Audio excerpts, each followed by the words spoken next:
Hello everybody, welcome back. So we've done a lot of work with proportions and direct variation and inverse variation, both of which use proportions. Now it's time to be a little more focused and talk about transformers. There are a lot of proportions in transformers. Some of the relationships are direct and some of the relationships are inverse. And so let's just see which are which. Hopefully you've got your guided notes ready and you're set to follow along. Whoops.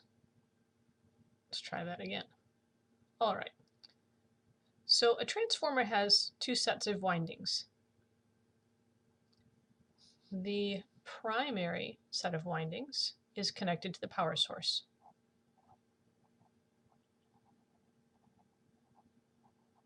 And the secondary set delivers power to something else.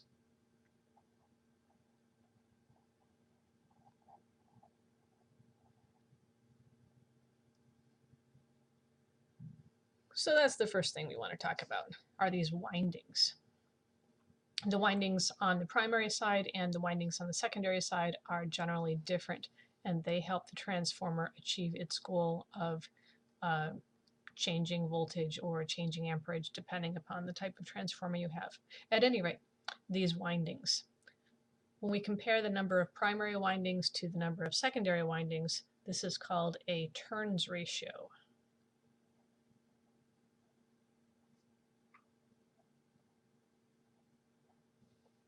So the turns ratio compares the number of primary windings to the number of secondary windings. Let's just start with that.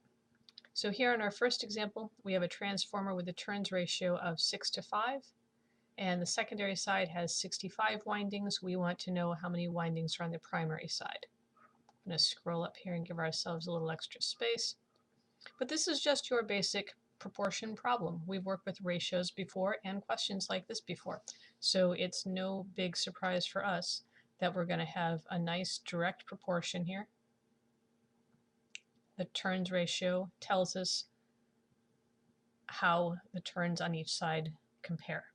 So we have 6 primary turns for every 5 secondary turns. It turns out that the secondary side has 65 actual windings, so we'll put the 65 down here in the denominator, and we're looking for the number of windings on the primary side. And there we go. That's pretty much it. We're going to solve this proportion the way we've always solved proportions. We have 6 compared to 5. I'm making my fraction bars kind of large on purpose because I know that I'm going to be multiplying things by denominators. 6/5 compared to x over 65. If I want to isolate the variable, which is x, you know that we need to multiply both sides by 65.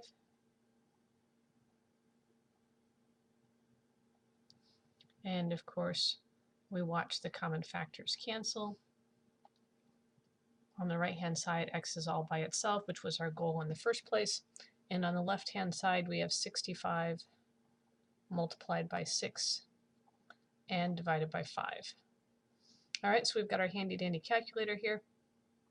Although 65 divided by 5 is just 13, and 13 times 6 is 78, I think. Let's double check that. 65 times 6 divided by 5. Oh, great, 78. It's good to know that I can still do some mental math. All right, at any rate, x is now 78. And just like before, we'll use this framework here to help us make sure we get the right units attached to the answer. So this would be an actual number of turns on the primary side. So the primary side has 78 windings, and you could call them turns if you want.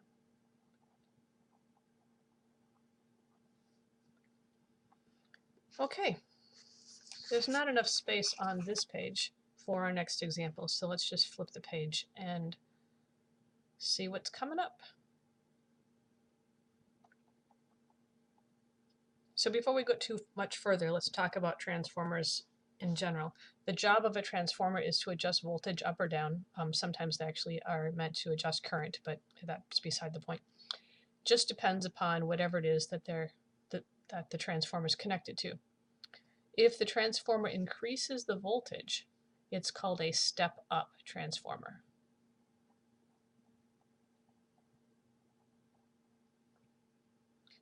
And in the step-up transformer, you have more secondary windings than you have primary windings. Of course, if you want to decrease the voltage, then it's called a step-down transformer. And it will have fewer secondary windings than it has primary windings. All right, so if you decrease the voltage, you also have to decrease the windings. Is this a direct relationship or an indirect relationship? And hopefully you decided that this is a direct relationship. So the number of windings and the voltage are directly related. Okay, so if they're directly related, there's a special way that we have to write this proportion. And you should be pretty good at this, but let's just talk it through anyway. If I have a number of primary windings, then this has to line up with that primary voltage.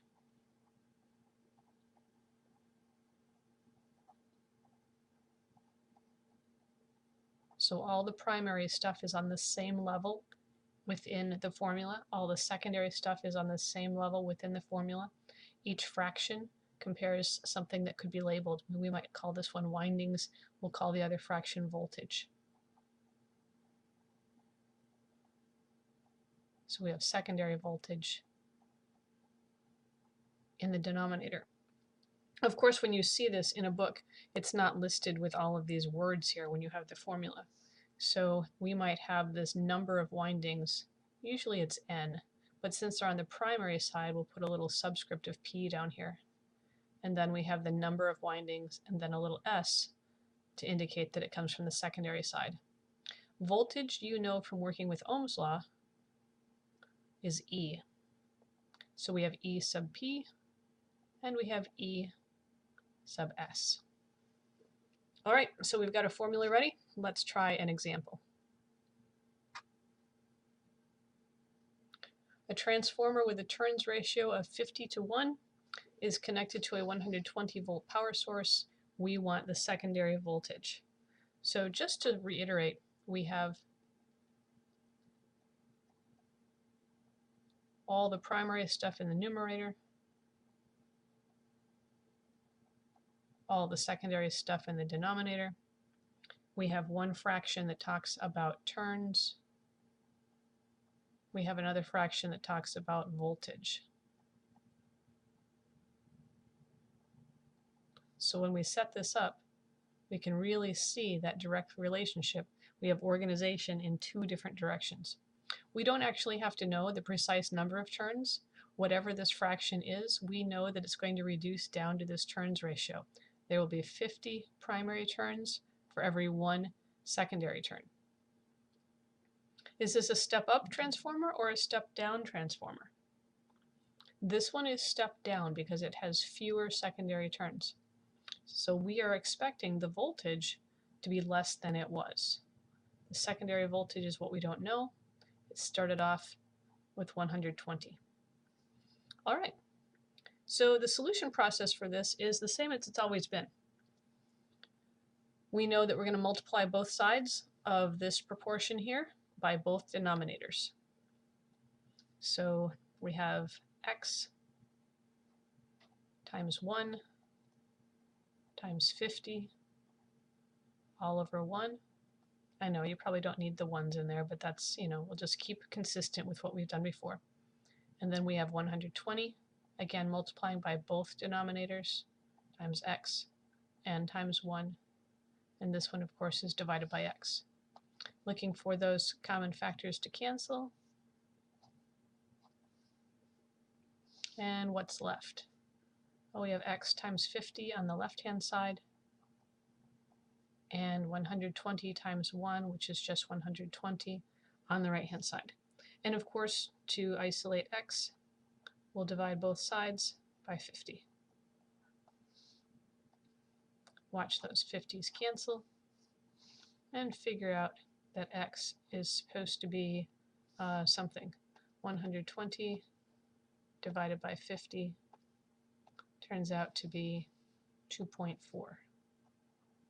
Right about now in the problem, I've kind of forgotten what it was I was looking for, which is why this organizational table is so handy. This happens to be 2.4 volts on the secondary side. So the secondary voltage is 2.4 volts. All right, that's all there is to it. The solution process is nothing new to you. We've done a lot of this before. So right now we're just trying to look at the relationships and make sure that we can interpret them so we can talk about what's going on intelligently. Let's flip over to the next page.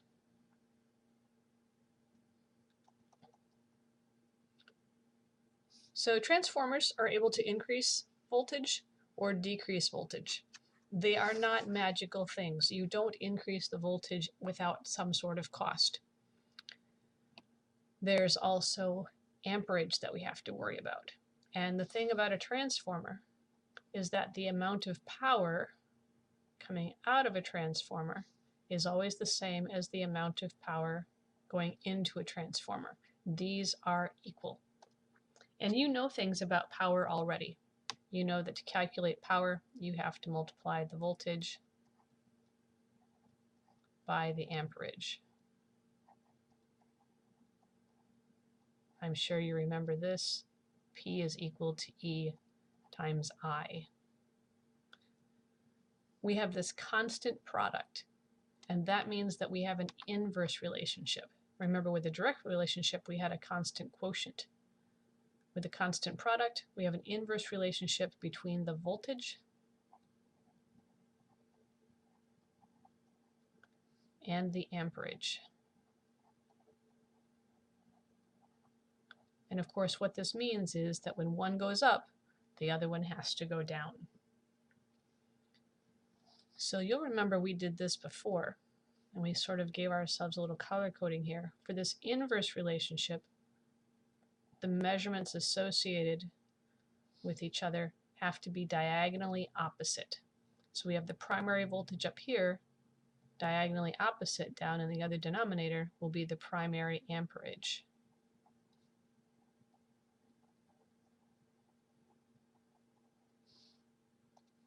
And then the secondary voltage, which started off in the denominator, is going to match up, or I shouldn't say match up, but its corresponding measurement goes in the other numerator. So this will be the secondary amperage up here. All right, so if we were going to do this as a formula instead of with words, we would have that primary voltage, that would be E sub P, compared to the secondary voltage, E sub S. And since these are inversely related to the amperage, then I sub S belongs in the numerator and I sub P belongs in the denominator. Okay. Otherwise, we solve this just like we solve any other proportion. We've got our formula. We fill in things where they belong. Let's see. Primary voltage of 240 volts is reduced down to 12 volts, so that will be the secondary voltage. 12 goes over here. The secondary windings have a current flow of 50 amps. Secondary started off down here in the denominator. The amperage is going to be in the other numerator. So 50 belongs up here. The current flow in the primary windings, we don't know. All right, that's it. So I'm going to switch colors here just so that we can save ourselves a little bit of space. But you already know that to solve this particular proportion, since the variable is in the denominator, we need to multiply both fractions by both denominators. So all this new stuff will just be in green. And we'll multiply both sides of the equation by x and also by 12. Get our red pen out to talk about things that cancel. Right, cancel those common factors and see what's left. So on the left-hand side, we have x multiplied by 240. On the right-hand side, we have 50 multiplied by 12. And this won't surprise you at all because you know the secondary voltage and the secondary current together, when you multiply them, give us the power. And on the other side, the primary voltage and the primary current multiplied to give us exactly the same power. All right. Oh yeah, we still have to get x by itself, don't we? So we'll undo this multiplication, divide both sides by 240. Watch the nice canceling happen. X is now all by itself. And we do a little bit of calculation. 50 times 12, divide by, whoops, that's not 12. Let's try that again. 50 times 12, all divided by 240. Turns out to be 2.5. 2.5 what? What were we talking about anyway? Oh yes, that would be current flow in the primary windings. We're looking for this denominator, which is this green box right down here. So this is 2.5 amps. The primary windings have a current flow of 2.5 amps. All right, so now we've talked about windings and voltage. We've talked about voltage and amperage. We can probably put these two ideas together and talk about windings and amperage. Sure, why not? So with a little bit of algebra here, we'll do some substituting. We're going to take this fraction here, since it's equal to E sub p divided by E sub s, and drop it right in there for that one. And that's our substituting. So we're going to substitute the number of primary windings divided by the number of secondary windings into that second equation. So what this is going to give us is n sub p over n sub s. And then the right-hand side isn't going to change at all. I sub s divided by I sub p. All right, let's look at the organization here. Where are the p's and where are the s's?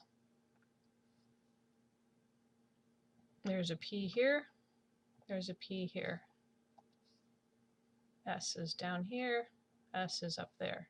What does that tell you? Is this a direct relationship or is this an indirect relationship? Sorry, are they directly related or inversely related? And you see the diagonals? These are inversely related. So as the number of windings goes up, the voltage goes up, which causes the amperage to go down. So we just skip that voltage step. As the number of windings goes up, it eventually causes the amperage to go down. And that's an inverse relationship. Okay, so one more example here. We're almost done for today. Look at our formula.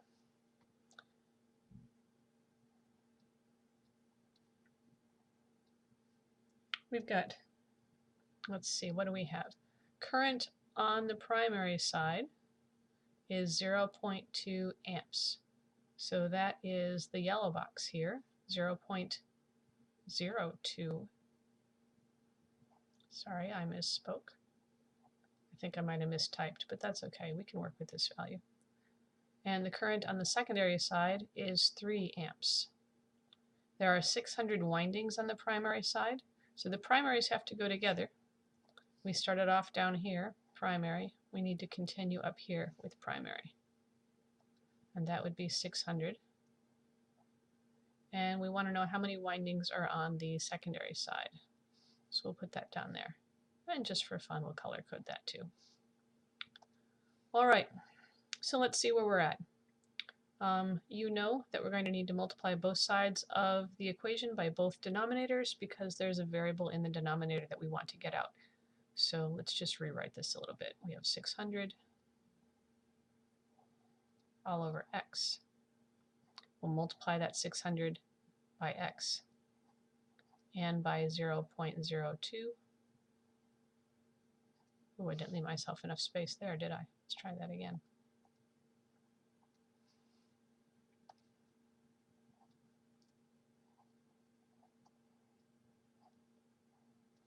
And on the right-hand side, we have 3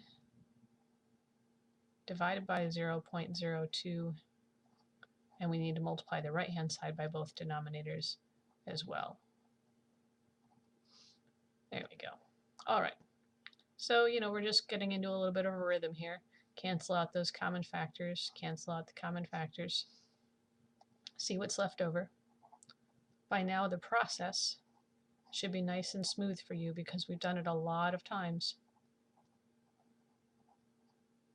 Divide both sides by 3 and see what we have. 0.02 multiplied by 600 and divided by 3 gives us 4. 4. 4 what?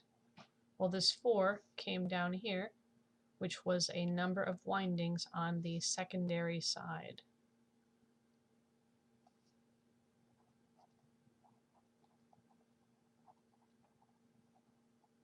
That's a pretty big jump. We went from 600 windings all the way down from 4, so it makes sense that we are looking at a ratio of 3 compared to 0.02 on the other side. Okay, so the last thing that I want to show you is how all 3 of these formulas work together. I'm not sure how well this is going to work here.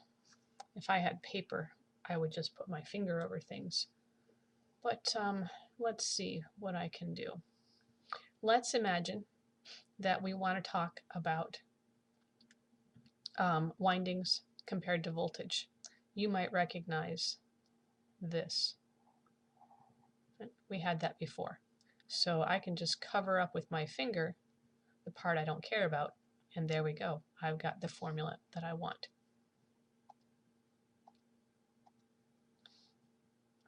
And you might remember that we had this formula here for voltage and amperage. So if I didn't really care to discuss the windings, I just take my finger and cover up this first fraction, and there's the formula that I want. Let's do that one more time. If I want to talk about windings and amperage, well then what I want, let's see, I'm going to take this pink highlighter and just sort of cover this up. So this is not actually highlighting anything, it's covering stuff up. What I really want is this one and this one. So we'd have n sub p over n sub s is equal to I sub s over I sub p. So this pink is actually covering something up. Just imagine putting your finger there. So really, you can remember this one giant thing. I'll erase all of that. And you would have all 3 formulas merged into one. Okay, well that's it about transformers. Kind of neat. Try a few practice problems, and we'll talk to you later. Take care. Bye-bye.